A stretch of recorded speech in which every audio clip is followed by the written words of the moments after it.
안녕하세요. 오늘은 토지보상법 심화 10절, 종합문제 토지보상법 심화 10절을 할 거고요. 10절 다음에 14절 하겠습니다. 일단 10절 문제를 보면 저는 항상 소물음을 먼저 읽는데요. 그 이유는 이 위에를 먼저 읽으면 저는 좀 논점을 잘 못 찾아서 그 밑에를 항상 먼저 읽습니다. 그래서 1번 사업인정의 의미 법적 성질을 물어보고 있으니까 사업인정의 의미 취지 1번을 목차 잡아주고 법적 성질에서 2번 잡아줬습니다. 근데 법적 성질에 네 가지 정도가 있으니까 그냥 줄처리로 해서 다 작성을 해줬습니다. 그 다음이 소모름 2번인데요. 인근 주민 의뢰 행정수송법상 원고 적격이 있는지 여부를 물어봤으니까 원고 적격이 뭔지를 먼저 살펴본 다음에 행정소송법에서 법률상 이익을 원고 적격으로 요구하고 있으니까 그 법률상 이익이 뭔지를 살펴봤습니다. 그래서 법률상 이익의 의미라는 목차를 잡고 학설 및 판례의 태도를 작성해서 학설은 그냥 이름만 언급해 준 다음에 판례는 새만금 판례 있으니까 그 계직구 간사경 그거 써줬습니다. 그리고 검토 그냥 간단하게 작성을 해줬고요. 근데 저희가 법률상 이익 하면 항상 나오는 게 그 법률상 이익에서 법률의 범위가 어디까지인지가 항상 예시답안 보면 나와 있어요. 그래서 저는 법률의 범위 해가지고 대법원 판례는 법률의 범위를 관계 법령뿐만 아니라 행정절차법 규정의 취지까지 확대하는 경향을 보인다. 라고 그냥 간단하게 언급해 줬습니다. 그 다음에 마지막으로 소물음 이번의 마무리는 의뢰 원고 적격 인정 여부에 대해서 검토했는데요. 이 목차가 지금 소물은 이번에 마지막이라는 걸 알려주기 위해서 가로치고 사안의 경우라고 따로 작성을 해줬습니다. 그래서 보면 사안의 의뢰 주장에 따르면 이 사업 구역이 인근 주민들의 녹지 공간으로 활용되고 있고 이 사업 구역까지 굳이 수용할 필요가 없다라고 주장을 하고 있어요. 그래서 따라서 이러한 환경상 이익은 새만금 사건에 따르면 개별적, 직접적, 구체적 이익으로 법률상 이익이 인정된다고 했으니까 그거를 구체적으로 언급을 해준 다음에 원고 적격이 인정될 것이라고 판단된다라고 마무리해줬습니다. 그리고 이 물음 3번에서 뭘 물어보고 있냐면 집행정지를 신청했는데 집행정지 받을 수 있는지 그리고 이 사업 인정이 지금 위법한지 위법성의 정도에 대해 설명하라고 하고 있는데요. 이 위법성을 왜 물어보고 있냐면 지금 이 의뢰 주장에 따르면 사업 인정을 하게 된 공익사업 시행지구가 녹지 공간으로 활용되고 있기도 하고 이미 그 개발이 필요한 지역이 아니라고 주장을 하고 있어서 사업 인정의 위법성을 검토를 해야 되는 상황입니다. 그래서 목차를 집행정지 가능 여부를 먼저 보기에 앞서서 행정소송법에는 집행부정지 원칙이 있으니까 집행부정지 원칙을 먼저 작성을 해줬고요. 그냥 이거는 사실 두 줄 분량도 안 나오는데 그 두 줄 안 채우면 점수를 안 주시더라고요. 그래가지고 두 줄 꽉 채워서 썼습니다. 그 다음에 의뢰 집행정지 가능 여부를 검토를 할 건데요. 그러려면 집행정지가 뭔지에 대해서 먼저 검토를 해야 되니까 집행정지의 의미 취지, 행정소송법 제23조 제2항 써준 다음에 의미 취지를 작성을 해줬고요. 그 다음에 집행정지의 요건을 살펴봤는데 집행정지 요건에는 적극적 요건과 소극적 요건이 있고 박사님이 수업 시간에 말씀하셨을 때 적극적 요건과 소극적 요건을 반드시 분설해서 작성을 하라고 하셨었기 때문에 따로 분설을 해서 작성을 했습니다. 그래서 적극적 요건을 먼저 보면, 그리고 저는 이거 적극적 요건은 신청인이 주장 소명을 해야 하는 요건들인데, 이거를 따로 작성을 할 공간이 없어서 그냥 옆에 이렇게 써줬습니다. 그리고 적극적 요건의 하위로 일단 적법한 본안 소송이 계속 중일 것, 집행정지 대상인 처분 등이 존재할 것, 회복하기 어려운 손해의 가능성, 긴급한 필요의 존재 이렇게 네 가지가 있는데요. 이 네 가지 모두 배점상 좀 넘치긴 했는데 그냥 각각 검토를 한번 해봤습니다. 왜냐면 이때가 아니면 따로 적극적 요건과 소극적 요건 각 요건마다 이거를 사안에 맞춰서 검토해 볼 일은 없을 것 같아서 다 맞춰서 검토를 해봤습니다. 살펴보자면 적법한 본안 소송이 계속 중일 것. 이거에서는 집행정지는 민사소송에서의 가처분과 달리 적법한 본안 소송이 계속 중일 것을 요건으로 한다. 그리고 그 소송은 소송의 요건을 갖춘 적법한 것이어야 한다라고 언급을 해줬습니다. 왜냐하면 저희가 항상 문제에서 취소 소송의 적법성 이런 걸 검토하듯이 소송 요건을 갖춰야만 적법한 소송이 되니까 그거를 언급해줬습니다. 그 다음에 처분 등이 존재할 것, 회복하기 어려운 손해, 긴급한 필요 이런 거 다 작성을 해줬고요. 소극적 요건 옆에 행정청이 주장 소명한다 써줬고 그 밑에 공공복리에 중대한 영향을 미칠 우려 없을 것, 본안 청구의 이유 없음이 명백하지 않을 것 해서 개처 거부 처분은 그 논란의 여지가 있다고 했으니까 손, 긴, 공본 했습니다. 그리고 의뢰 집행정지 신청 인용 여부에 대해서 검토를 최종적으로 했는데요. 적극적 요건으로는 적법한 취소 소송이 지금 사안에서 계속 중이고 집행정지 대상인 사업인정이라는 처분이 존재하며 인근 주민의 환경성 피해는 회복하기 어려운 손해로 긴급한 필요가 인정되고 소극적 요건으로는 지금 이걸 집행정지하는 게 공공복리에 중대한 영향을 미칠 우려가 없고 의뢰 청구 또한 이유 없음이 지금 이 사실관계에서 제시되지 않았잖아요. 그러니까 집행정지 신청 인용될 것으로 생각된다라고 작성을 했습니다. 그 다음에 이 소물음에서 두 개를 물어보고 있는데 사업 인정의 위법성 및 그 위법성의 정도를 물어보고 있거든요. 제가 이거를 까먹고 앞에를 이걸 요건별로 검토를 좀 길게 했어요. 그래서 그걸 감안해서 봐주시고, 이거를 아마 답안에 쓰실 때는 각 요건별로 검토를 할 만한 배점의 여유는 아마 없으실 거라고 생각됩니다. 그래서 사업 인정의 위법성을 검토하려면 이거는 제가 교재랑 좀 다르게 했는데 이 밑에 사업인정 위법성은 저희가 항상 비례의 원칙으로 검토를 하잖아요. 근데 그 비례의 원칙이 어디서 나오냐면 사업인정의 요건에서 공공필요를 판단할 때 비례의 원칙이 나와요. 그래서 저는 사업인정 요건에서 토지보상법 4조 공익사업에 해당해야 하고 공공필요가 있어야 하고 그 공공필요는 비례의 원칙으로 판단되어야 하며 판례는 사업 시행자의 공익사업 수행 능력 또한 사업인정 요건이라고 판시하였다. 이렇게 사업인정의 요건을 작성해줬습니다.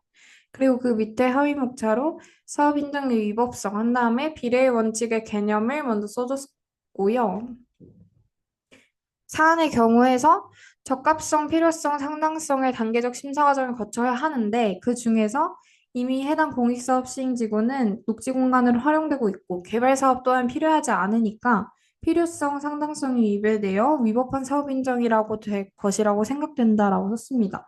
사실 이거는 답안을 작성하는 사람의 주관이 개입될 수 있는 부분이라고 생각해서 가장 확신이 떨어지는 표현인 생각된다를 작성했고요. 이 실제로 강의 때도 박사님이 말씀하시길 교재에는 아마 상당성의 원칙에 위배된다고 나와 있을 텐데 이거랑 다르게 써도 되는데 그 뜻만 맞으면 된다라고 하셔서 저는 필요성, 상당성 두 개로 해봤습니다. 그 다음에 위법성의 정도를 물어봤으니까 통설인 중대명백설에 따라 중대성을 충족하나 명백성을 충족하지 않아 취소 정도 사유가 될 것이라고 생각된다라고 썼습니다. 그 다음 소물음 4번.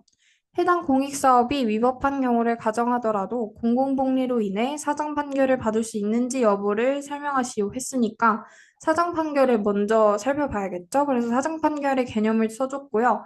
사정 판결의 요건은 사실 별 다른 게 없어서 사실 개념을 반복하는 거라고 생각이 되는데 그래도 써줬습니다. 왜냐면 배점을 채우긴 해야 되니까요. 이 5점짜리여서 사정 판결의 요건 써줬고요. 그 다음에 마지막으로 사정 판결 가능 여부 해서 인근 주민 의뢰 청구가 아니, 주장이 이유 있다고 하더라도 공공주택 건설 사업의 사업 인정을 취소하는 것이 만약에 현저히 공공복리에 적당하지 않을 경우 사정 판결 가능할 것이라고 생각된다라고 썼습니다. 그리고 사안의 해결인데요. 저는 이 마지막에서 나머지는 다 그냥 요약을 해줬는데 사전 판결 가능할 것이며 이 경우 원고의 권리구제를 위한 조치가 필요하다고 써줬습니다. 왜냐면 이 부분이 그 해당 그 수업 때 박사님이 말씀하시기 판결의 주문에 이 내용을 작성해야 한다고 말씀하셨던 것 같아서 저는 이 관련 내용을 작성했습니다.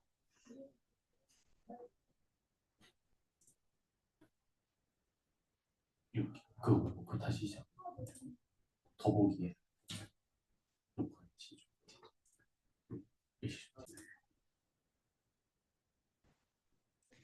자, 다음에 종합문제 토지보상법 심화 14절을 할 건데요. 문제가 몇 페이지에 있냐면